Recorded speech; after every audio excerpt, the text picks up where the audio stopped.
यानी कि पचमढ़ी में बीजेपी की पाठशाला स्कूल लगने वाली है, क्लास लगने वाली है।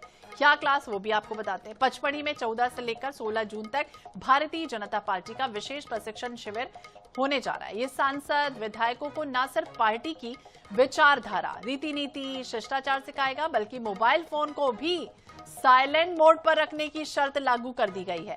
प्रशिक्षण शिविर में विधायकों, सांसदों को मोबाइल फोन इस्तेमाल करने की अनुमति नहीं होगी। ब्रेक के दौरान प्रशिक्षणार्थी विधायक, सांसद अपने मोबाइल पर बात कर पाएंगे। बीजेपी अपने विधायकों और सांसदों को अब अनुशासन, संवाद और सामाजिक मर्यादा का पाठ पढ़ाने जा रही है। संवाद योग, विचारधारा, व्यवहार से जुड़ी गहराई से क्लासेस होगी। नेताओं को सिखाया जाएगा कि जनता से कैसे जुड़ा जाए, कैसे संवाद किया जाए और कैसे खुद को पार्टी की सोच के मुताबिक ढाला जाए। उद्घाटन सत्र, जिसमें खुद केंद्रीय गृह मंत्री अमित शाह मौजूद रहेंगे, जनसंघ से लेकर भाजपा के अब तक के सफर पर अपना व्याख्यान भी दिया जाएगा। भोपाल ब्यूरो चीफ अनुराग मालवीय हमारे सहयोगी हमारे साथ जुड़ गए हैं, ज्यादा जानकारी के लिए बात करेंगे। अनुराग, देखिए अब बड़ी क्लास लगने वाली है। उन तमाम लोगों की, नेताओं की हमने हाल ही में देखा, कई बयानबाजी, कई शिष्टाचार मर्यादा का जो पाठ नहीं पढ़ रहे थे, जो सीख नहीं पा रहे थे, कई वीडियोस भी वायरल हुए थे। उसके आधार पर अब ये क्लास किस तरह की होगी? कट गया था। अनुराग, आप तक आवाज पहुंच रही है? तो अनुराग से फिर से संपर्क करने की कोशिश करेंगे। तकनीकी कारणों की वजह से उनकी आवाज हम तक ठीक से नहीं पहुंची। एक बार फिर से अनुराग, आप तक आवाज पहुंच रही है मेरी? जी, एक बार फिर से अपना सवाल दोहरा दीजिए। अनुराग, किस तरह की ये पाठशाला और किस तरह की क्लास लगने वाली है इन तमाम नेताओं की? क्योंकि लगातार हमने देखा था कई वीडियोस भी वायरल हो रहे थे, और क्या अब जरूरी हो गया है इन्हें शिष्टाचार और मर्यादा का पाठ पढ़ाना?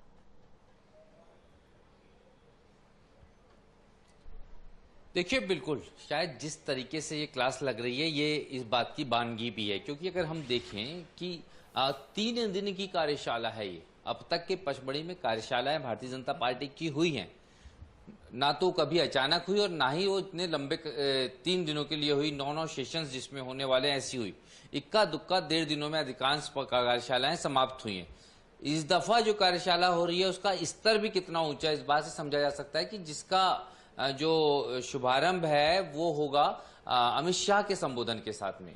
इसमें 5 केंद्रीय मंत्रियों के संबोधन है, 6 राष्ट्रीय पदाधिकारियों के संबोधन है अलग अलग सेशंस में, और उसके बाद में मुख्यमंत्री का संबोधन है। अमित शाह जो है भाजपा की विकास यात्रा पर एक संबोधन देंगे, जो भारतीय जनता पार्टी जनसंघ से शुरुआत करके भारतीय जनता पार्टी में और भारतीय जनता पार्टी बन के लगातार सत्ता में केंद्र से लेकर मध्य प्रदेश में रही है, उस पर अमित शाह का संबोधन होगा। डॉक्टर मोहन यादव का संबोधन होगा उमा भारती के कार्यकाल से लेकर उनके स्वयं के कार्यकाल तक के मध्य प्रदेश में भाजपा की यात्रा को लेकर। शिवराज सिंह चौहान का संबोधन होगा नरेंद्र मोदी, प्रधानमंत्री नरेंद्र मोदी के जो एमपी का विजन है, एमपी को लेके जो वो चाहते हैं उसको लेके होगा।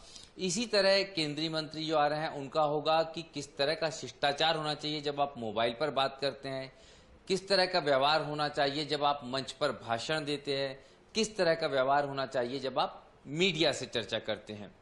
संघ में भी आचरण और शिष्टाचार पे अलग अलग जो हैं संघ पदाधिकारियों के भी जो हैं वो संबोधन होंगे, और उसमें ये बताया जाएगा समय का क्या महत्व है, ये एक अपने आप में विषय रखा गया है। इसी तरह अगर हम देखें तो कुल मिलाकर उसकी जो थीम समझ में आती है वो वही है, और वो है खास तौर पे कि किस तरह से आपको अपने आप को अनुशासन और शिष्टाचार में रखते हुए आगे बढ़ना है, जो किसी समय भाजपा की पहचान हुआ करता था मध्य प्रदेश में।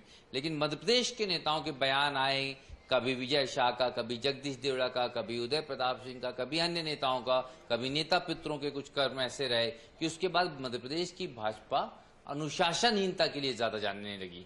और यही कारण था कि उस इमेज को ठीक करने की कोशिश होगी अलग अलग सत्रों के जरिए। इसके साथ साथ मध्य प्रदेश में कई सारे नए विधायक, और उनमें से भी कई बार पहली बार के विधायक मंत्री बने हैं, उनको भी बताया जाएगा कि किस तरह की कार्यशैली रखना है, किस तरह से संगठन और सत्ता के बीच में समन्वय की आवश्यकता है, और किस तरह भारतीय जनता पार्टी का पक्ष रखना है। और यही कारण है कि हिस्ट्री सेशंस भी हैं कि भाजपा की शुरुआत कैसे हुई और भाजपा आज इस मुकाम पर कैसे है। तो इन तमाम चीजों को ध्यान में रखते हुए जो है इतनी लंबी कार्यशाला का आयोजन किया गया है। जी अनुराग, देखिए, और हाल ही में जिस तरह से मंत्री विजय शाह हो या जगदीश देवड़ा हो, इनके बयान सामने आए थे, उसके बाद एक बकायदा मीटिंग हुई थी, एक सेशन भी हुआ था जिसमें हिदायत दी गई थी कि आपको किस तरह से बातचीत करनी है। क्या वो कारगर नहीं हुई, वो डैमेज कंट्रोल पूरा नहीं हो पाए, जिसकी वजह से अब बकायदा एक ऐसी जो प्रारूप है, रूपरेखा तैयार हुई है कि आपको 6 बजे उठना होगा, फिर प्रार्थना होगी, फिर बकायदा लंच ब्रेक होगा, फिर मोबाइल आपके इधर उधर कहीं और रखे जाएंगे, आपके पास नहीं होंगे, यानी पूरी एक पाठशाला तैयार हो रही है, एक थीम तैयार हो रही है। तो वो कारगर होगी, सफल हो पाएगी आने वाले समय में?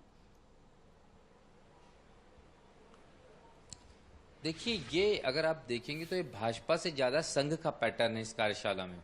किसी को भी मोबाइल के साथ एंट्री नहीं है, पूरा की पूरा आइसोलेशन है, आइसोलेशन के साथ डिसिप्लिन है। आप इस डिसिप्लिन को हर जगह देखेंगे इस पूरी कार्यशाला में, चाहे वो भोजन अवकाश की बात हो, चाहे वो आपस में चर्चा की बात हो, चाहे समय पर उपस्थिति की बात हो। निश्चित रूप से कहीं ना कहीं एमपी बीजेपी इस जरूरत को महसूस कर रही थी। जैसा आपने कहा, कई सारे बयान आए, कई सारे वीडियो वायरल हुए। इसके बाद में तो ये तय किया गया कि पूर्ण अनुशासित रहने की जो है ट्रेनिंग दी जाएगी। साथ में कई सारे ऐसे विषय हैं जिन पर बोलने के लिए सक्षम बनाया जाए अपने नेताओं को। कई सारे नए नवेले मंत्री और विधायक हैं उनको। और ओवरऑल ऐसा नहीं कि कार्यशाला पहली बार हो रही, कार्यशाला हमेशा होती आई है, लेकिन इस तरह से कार्यशाला और कुछ विषय विशेष जो इस बार जोड़े गए हैं वो निश्चित रूप से कहीं ना कहीं बहुत महत्वपूर्ण हो जाते हैं पिछले 1 महीने 2 महीने के घटनाक्रमों को देखते हुए। तो बिल्कुल आप कह सकते हैं mobile management, time management, Safarnama, रीति नियम किस तरह के, वो तमाम जानकारियों से उनको अवगत कराया जाएगा। बहुत बहुत शुक्रिया जानकारी के लिए।